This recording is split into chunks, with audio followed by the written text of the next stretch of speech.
The other accusation you've faced, or which is they've said a lot, is that people connected with Russia or backed by Russia were the people who hacked into the Democratic Party's database.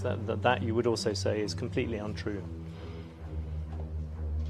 Today, a grand jury in the District of Columbia returned an indictment presented by the Special Counsel's Office. The indictment charges 12 Russian military officers by name for conspiring to interfere with the 2016 presidential election. They have no idea if it's Russia or China or somebody. It could be somebody sitting in a bed someplace. The CIA and now the FBI both believe Putin himself ordered the hacking of the Democratic National Committee. 11 of the defendants are charged with conspiring to hack into computers, steal documents, and release those documents with the intent to interfere in the election. One of those defendants and a 12th Russian military officer are charged with conspiring to infiltrate computers of organizations involved in administering elections, including state boards of election, secretaries of state, and companies that supply software used to administer elections. Some folks who had made a career out of being anti-Russian didn't say anything about it. And then after the election, suddenly they're asking, oh, why didn't you tell us that maybe the Russians were trying to help our candidate? Well, come on. According to the allegations in the indictment, the defendants worked for 2 units of the main intelligence directorate of the Russian General Staff, known as the GRU. The units engaged in active cyber operations to interfere in the 2016 presidential election. There was one unit that engaged in active cyber operations by stealing information, and a different unit that was responsible for disseminating the stolen information.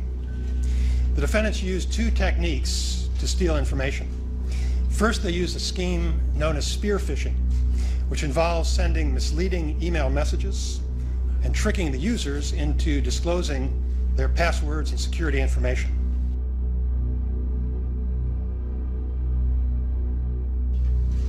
Second, the defendants hacked into computer networks and installed malicious software that allowed them to spy on users and capture keystrokes, take screenshots, and exfiltrate or remove data from those computers.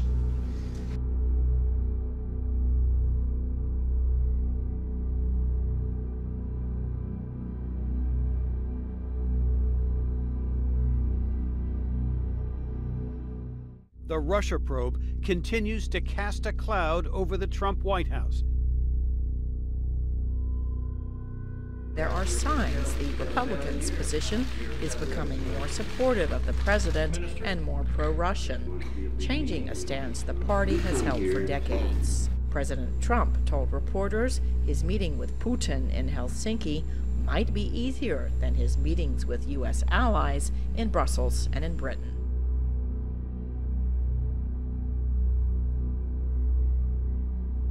I've studied Russian intelligence activities over the years and have seen it, again, manifest in many different of our counterintelligence cases and how they have been able to get people, including inside of CIA, to become treasonous. And frequently, individuals who go along that treasonous path do not even realize they're along that path until it gets to be a bit too late.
Ah!